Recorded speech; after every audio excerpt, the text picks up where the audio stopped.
بسم الله الرحمن الرحيم. السلام عليكم ورحمة الله وبركاته. مدحوينياشي هره رئيس الوزراء هره إمامك وزيرك دوبك دقنك إن الله أنت محترمين وهل كان فردسا وزيرك السلام عليكم ورحمة الله وبركاته. رنهانتي آذان أغو فرحسنهاي إن أن شركان كسو قيب قاله كلمتنا أن كإله هذا رنهانتي قفت بركو الصبح القريبي سكسو بحايا مرايد أيو اسكو فيريا ولا هاي بل ساكنة قرحنتها هاي إنك لإسفيره انت هذا الأمة دسو دحقلي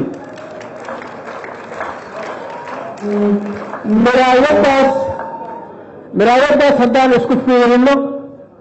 waxaa laga yaabaa qurux fara badan oo wax laga sheegay inay ka muuqato nabiga la sheegay taariikhda la sheegay awooda la sheegay sarada dheer guryo qurxan baabuur waaweyn intaasna ana ku daray laakiin aniga miraayad ka duwan ayaan fiirinayaa quruxda rasmiga waxay ka muuqataa hadday qurux tahay iyo haddayna ahaynba sida ay u taal balcad sida ay u taal raagaceelle sida ay u taal mahadaay sida ay u taal muxuu ahaay diilo burke sida ay u taal aadan yayaal sida alkoosar ay u taal sida jawiil u taal quruxda rasmiga ahay taas waaye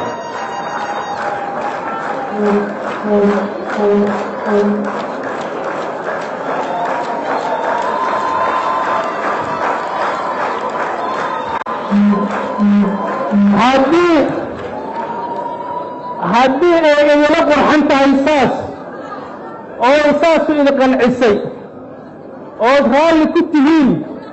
allaha noo barakeeyo waxaan se dareemayaa inay u noqosho u baahan tahay u noqoshadaas waa la sheegay waa muwaafaqo waxaan rabaa gaar ahaan inaan kelimad ilaahdo siyaasiyiinta war siyaasiyiinow kursiga ilaahay waa bixiyo ayagoo ilaahay qof walba wuxuu u qoray ay meel u taallo idinkoo qurxan oo garbaha isku haaya oo wadaadiina loo jeedo oo haddii aad idinkeeda leeyahay markaad isla socotiin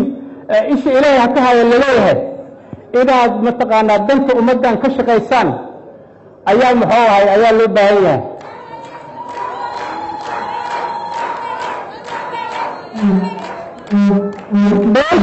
meeshii qurux lagu arko ama qofkii wanaag lagu arko waa la sheegaa aniga hadda safarkaygan waxaan ka imid dhuusamareeb waxaan soo arkay siyaasiyiin mucaarad iyo muxaafid garbaha isku qabtay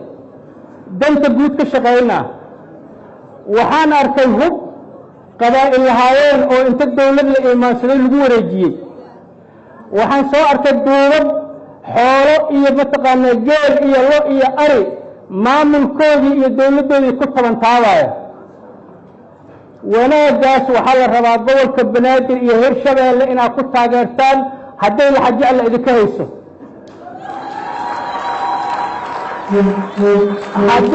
haddiise quruxdaas aan sheegay aad qaada ku tihiin kollay kuma tihiine inaad haddii aad urisaya arrintaas wax laga qabto muwaafaqo la helo qof walba oo ilaahay abuuray xumaanna waa leeyahay wanaagna waa leeyahay gaar ahaan siyaasiyiinta in ilaahay xumaatadiina kala jeediyo oo wanaaggiina isu soo jeediyo intaasaan ilaahay ka baryaynaa wassalaamu calaykum waraxmat ullaahi wabarakaatu